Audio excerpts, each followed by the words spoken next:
आज का जो मुख्य विषय, जो प्रदर्शन आज पूरे झारखंड में हुआ है, और झारखंड में नहीं, जहां जहां इंडी गठबंधन या उनके समर्थकों की सरकार है, उन सरकारों से मांग करने के लिए हमारे कार्यकर्ता यहां पर डीसी के और जगहों पर जिला मजिस्ट्रेट के कार्यालय तक गए। भारत सरकार ने पहलगाम की दुखद घटना के बाद, शायद पहलगाम जैसी घटना इतिहास में पहले कभी नहीं हुई होगी, जाति पूछी, धर्म पूछा, कपड़े उतरवाए, कलमा पढ़वाने की कोशिश की, और इसके बाद पत्नी के सामने पति की हत्या। इससे ज्यादा नृशंसता नहीं हो सकती जो पहलगाम में घटी। उसके विरोध में भारत सरकार तमाम कदम उठा रही है। पहला कदम उठाया था 25 अप्रैल को पाकिस्तानी वीजा पर हिंदुस्तान में रहने वाले 16 प्रकार का वीजा है, जिसमें से 14 वीजा को उन्होंने स्पष्ट कहा कि इन वीजा पर जो लोग भी हैं इनको पाकिस्तान जाना होगा। जाने का रास्ता भी एक मार्ग बताया गया था, अटारी बॉर्डर से होकर उनको वापस जाना होगा, जिससे रिकॉर्डेड रहे। उस आदेश में यह था कि सभी जिला मजिस्ट्रेट, सभी राज्य सरकारें, राज्य सरकार के मुख्य सचिव और डीजीपी अपने अपने राज्यों में इन 14 वीजा के अंतर्गत आए हुए पाकिस्तानी नागरिकों को चिन्हित करें और चिन्हित करके उनको बॉर्डर पर पहुंचाकर पाकिस्तान जाने की व्यवस्था करें। लेकिन कुछ राज्य सरकारों ने नहीं किया। इसमें लंबी अवधि का वीजा और विदेश का वीजा और राजनयिक और ऑफिशियल वीजा के अलावा सभी वीजाओं को प्रतिबंधित किया गया है, निलंबित किया गया है। अटारी बॉर्डर खुला रहेगा, यह भी स्पष्टीकरण भारत सरकार ने दोबारा किया है, इस पर्पज विशेष से कि जो हिंदुस्तान से पाकिस्तानी नागरिक जाएंगे वहां पाकिस्तान, या कोई पाकिस्तान से हिंदुस्तानी नागरिक हिंदुस्तान आएंगे, इस पर्पज विशेष के लिए अगले आदेश तक अटारी बॉर्डर खुला रहेगा। आज उसी के संदर्भ में एक कार्यक्रम हुआ और झारखंड की सरकार ने एक भी पाकिस्तानी व्यक्ति अभी तक चिन्हित नहीं किया। विभिन्न राज्य सरकारें अपने यहां से चिन्हित कर रही हैं और उनको भेजने की व्यवस्था कर रही हैं। इस मांग को लेकर आज कार्यकर्ता गए थे और खेदजनक स्थिति है, पूर्व सूचित कार्यक्रम था, डीसी ने ज्ञापन देने को नहीं थे, एसडीओ भी नहीं थे, एक मजिस्ट्रेट को उन्होंने ज्ञापन देने को कहा है। मैं समझता हूं कि ये लोकतांत्रिक प्रक्रिया है और उस पर डीसी का इतना सत्ता का भक्त होना, अंधभक्त होना, ये भी उचित नहीं है, और कम से कम मैं तो उसकी निंदा करता हूं। लोकतंत्र में उनको ज्ञापन लेना चाहिए, सामान्य प्रक्रिया उसका पालन होना चाहिए था, उन्होंने नहीं किया है। और फिर ऐसे लोग, अगर मैं कहूं तो क्षमा चाहते कहना चाहता हूं, सत्ता के साथ निष्ठा उन परिवर्तन होती है, आप नहीं तो कोई कहीं और भी खड़े दिखेंगे, ऐसा मुझे विश्वास है। इसके साथ साथ मैं एक बात और कहना चाहता हूं, कल कांग्रेस के माननीय अध्यक्ष आ रहे हैं और उससे पहले साथ जोड़ते हुए कहूंगा कि आतंकवाद और पहलगाम की घटना पर कांग्रेस पार्टी का दोहरा चरित्र उजागर हुआ है। इसके पहले भी आतंकवाद पर कांग्रेस पार्टी कितना विनम्र रही है आतंकवादियों के खिलाफ, यह आप सबकी जानकारी में है। सर्वदलीय बैठक बुलाई भारत सरकार ने पहलगाम की घटना के बाद, वहां तो कांग्रेस ने कहा कि हम भारत सरकार के सभी कदमों का समर्थन करेंगे, लेकिन कुछ दिन नहीं बीते कांग्रेस का असली चेहरा बेनकाब होकर सामने आने लगा है। मुख्यमंत्री का, पंजाब के एक्स सीएम श्री चन्नी जी का बयान देख लें, और उनका तो आज जिसका कोई संदर्भ नहीं था, यह कहना कि सर्जिकल स्ट्राइक हुई नहीं, जबकि सर्जिकल स्ट्राइक पर पुलवामा के विरुद्ध मामले में पाकिस्तानी संसद में सरकार के मंत्री ने फ्लोर पर खड़े होकर स्वीकार किया था कि घटना हुई है। यानी पाकिस्तान की सरकार का मंत्री संसद में स्वीकार कर रहा है और हिंदुस्तान में कांग्रेस पार्टी के लोग उसके बारे में भ्रम पैदा करने का काम कर रहे हैं।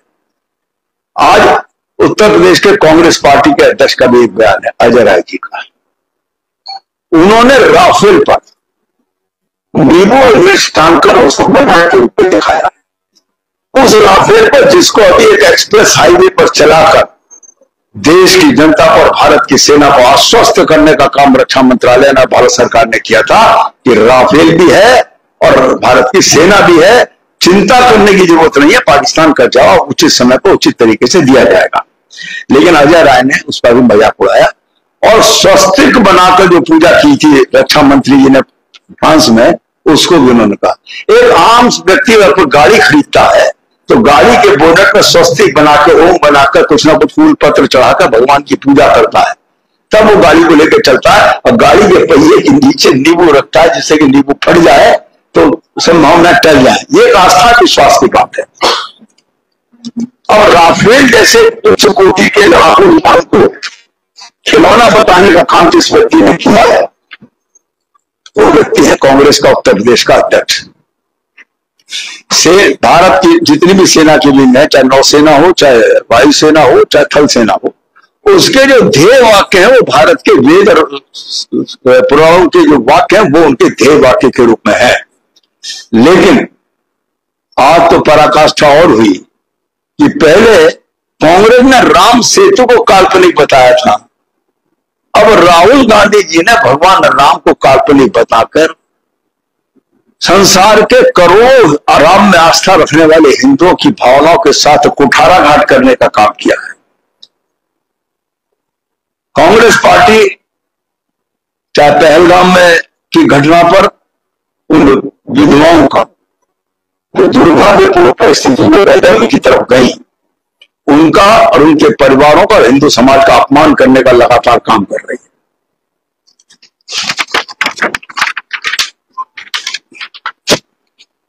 कल झारखंड के परिप्रेक्ष्य में एक बात और कहना चाहूंगा। कल माननीय राष्ट्रीय अध्यक्ष कांग्रेस खड़गे जी यहां आ रहे हैं और विषय है उनका संविधान। अगर मैं कहूं कि 100 चूहे खाकर दिल्ली हज करने चली, ये चरित्र है कांग्रेस का, कांग्रेस के नेताओं का। वो आज संविधान की बात कर रहे हैं, तो मैं और साथ ही जोड़ना चाहता हूं राहुल गांधी ने जो माफी मांगने का काम किया है आज 84 की घटना पर। अरे राहुल गांधी जी 84 की घटना पर नहीं, 50 से लेकर आज तक के कांग्रेस के कृत्यों को, भारत माता के विरोध में किए गए कार्यों के लिए तुम्हें माफी मांगनी होगी। देश के विभाजन पर माफी मांगे राहुल गांधी, करोड़ों का जो नरसंहार उस समय हुआ था उन पर माफी मांगे राहुल गांधी, आपातकाल पर माफी मांगनी चाहिए राहुल गांधी को। 370 को बाबा साहब भीमराव अंबेडकर नहीं लगाना चाहते थे, जबरदस्ती लगवाई थी। और आज अगर भाजपा की सरकार ने वापस लिया तो कांग्रेस ये संकल्प कर रही है कि हम सरकार में आएंगे तो 370 दोबारा लागू करेंगे। वो सपना तो पूरा नहीं होगा, लेकिन कम से कम देश की जनता से उसके लिए भी माफी मांगनी चाहिए। और बाबा साहब भीमराव अंबेडकर का लगातार अपमान करने वाली पार्टी को देश की जनता से और समाज से माफी मांगनी चाहिए। पिछड़ा वर्ग आयोग, मंडल कमीशन की सिफारिशों को लागू नहीं करने की भी माफी राहुल गांधी को माननी चाहिए। कितनी राहुल गांधी माफी मांगी?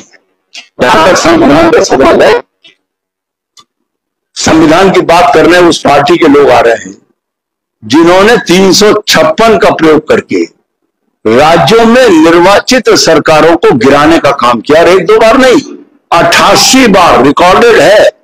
भारत के इतिहास में कांग्रेस पार्टी, केंद्र में बैठी हुई कांग्रेस की सरकार ने राज्यों में निर्वाचित सरकारों को गिराने के लिए 88 बार 356 का प्रयोग किया। वो संविधान का दुराचार नहीं था।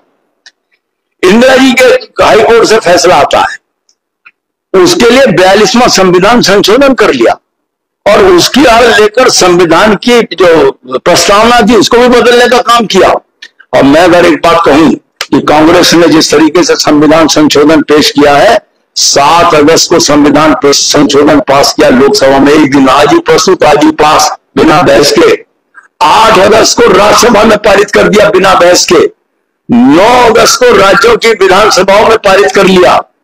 और 10 तारीख को, जबकि शनिवार के दिन कभी राज्य विधानसभा लोकसभा राज्यसभा नहीं होती है, शनिवार के दिन विधानसभा को 9 अगस्त को करके इन्होंने उसको पारित कर लिया और 10 तारीख को रविवार के दिन राष्ट्रपति भवन को खोलकर उस पर राष्ट्रपति का हस्ताक्षर कराने का काम किया।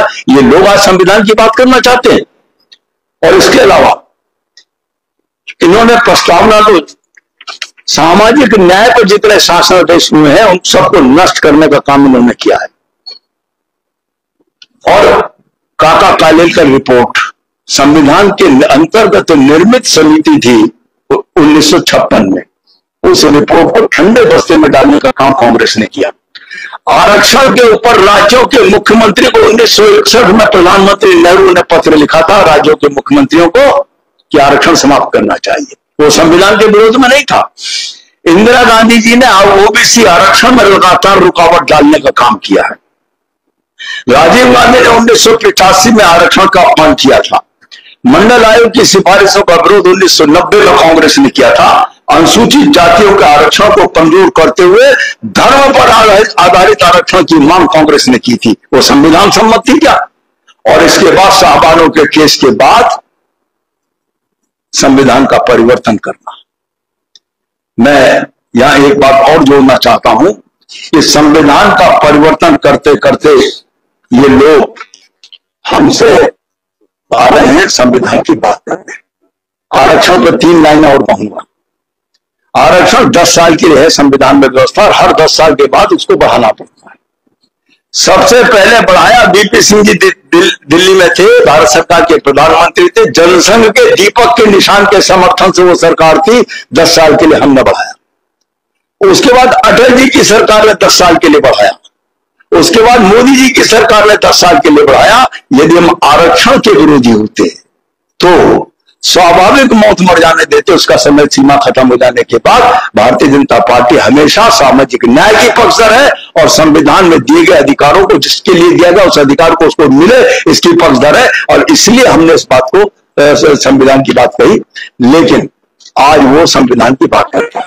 एक लाइन केवल कहना चाहता हूं मैं, सुप्रीम कोर्ट ने स्टे नहीं दिया है। कहां सुनवाई करेंगे? सुनवाई का अधिकार है और बने हुए हर कानून की समीक्षा करने का अधिकार माननीय सर्वोच्च न्यायालय को, उसका हमको भी मना नहीं करते। लेकिन झारखंड के परिप्रेक्ष्य में एक बात कहना चाहता हूं जो वक्फ अधिनियम में है और आप लोगों से भी निवेदन करना चाहता हूं कि उसको प्रमुखता मिलनी चाहिए। शेड्यूल 5 आदिवासियों की जमीन है। वक्फ अधिनियम में शेड्यूल 5 को बिल्कुल सुरक्षित रखा गया है। आदिवासियों की जमीन पर कोई आंच नहीं आएगी, उनके अधिकार यथावत बने रहेंगे। यह हमने वक्फ अधिनियम में कह के हम चले हैं। कुल मिलाकर आज जो ये प्रदर्शन था, इस प्रदर्शन में हमने गैर भाजपाई सरकार वाले राज्यों में जिला केंद्रों पर प्रदर्शन करके भारत सरकार द्वारा पहलगाम की घटना के बाद 25 अप्रैल को जारी के शासनादेश को लागू करने के लिए विभिन्न वीजाओं पर आधारित पाकिस्तान के नागरिक जो भारत में है उनको चिन्हित करके बाहर निकालने की कार्रवाई करने की मांग की है हमने। कल जो संविधान के लीड आ रहे हैं आदरणीय खड़गे जी, मैं केवल इतना ही कहना चाहता हूं, पार्टी के राष्ट्रीय अध्यक्ष हैं। इतिहास साक्षी है, कांग्रेस ने हमेशा संविधान का दुरुपयोग किया है अपने लिए। संविधान का देश हित में कभी उपयोग नहीं किया उन्होंने। अपनी पार्टी और अपने नेताओं के हक के लिए उन्होंने उसका दुरुपयोग किया है। वो कम से कम संविधान की दुहाई देने का नाम है और देंगे भी तो देश की जनता उनका विश्वास नहीं करेगी और समय आने पर इसका जवाब दीजिएगी। धन्यवाद।